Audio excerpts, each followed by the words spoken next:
What's the dumbest rule your school ever enforced?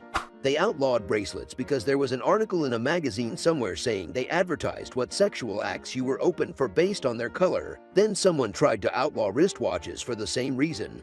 Locked the only boys' bathroom because someone wrote on the wall in Sharpie. It wasn't even anything rude or inappropriate either. It was just the word hi or something like that. Didn't unlock the door until one boy wet himself and parents threatened to sue. Not really a rule, but the toilet paper holders are outside of the stalls on a wall, so you have to calculate before taking a shit how much you need and hope that it was enough. Banned all backpacks, bags on campus. Students were expected to somehow carry everything they needed in hand. This was especially challenging if you had a non-ideal locker placement. Zero tolerance just means that if someone starts a fight with you, you fight back as hard as you can. You're going to get suspended for defending yourself anyway. Might as well make it worthwhile. In grade school, we weren't allowed to play on the playground equipment when it snowed. Eventually, we weren't allowed to play with snow or even go near it. I got in trouble for sitting in snow. This was in Minnesota where it snows half the year. Recess basically consisted of milling around the blacktop for 30 minutes.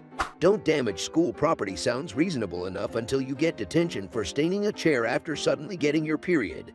It wasn't really the rule that was dumb but the reason for it. In my last year of high school, the school issued a rule that all students had to wear student IDs. If you didn't, you had to immediately go and pay for another ID. While you can see how many students may have saw this a way to skip class, the reason for this was the school shootings that happened the previous year. The reasoning was that it would be easier to spot who is a student and who is not a student to then see who has malicious intent. Except that most shooters were students. I was wearing a regulation uniform jacket in a classroom during winter that had no heating. The teacher demanded I remove my jacket and I refused because I was cold. She sent me to the headmistress. One particular professor at my university would lock the door a minute after class began. If you had to leave to go to the bathroom, you couldn't get back in. Somehow this ancient fossil is still teaching and pulling similar shit. Dildos were banned. The school never thought they would have to print those words. You would think it was a given, until a senior bought 100 dildos and snuck them around the school every day for 2 weeks straight. Girls weren't allowed to show their ankles. The dean had a pack of socks in her office she would give the students and make them wear. Only girls though. This was the 2000s.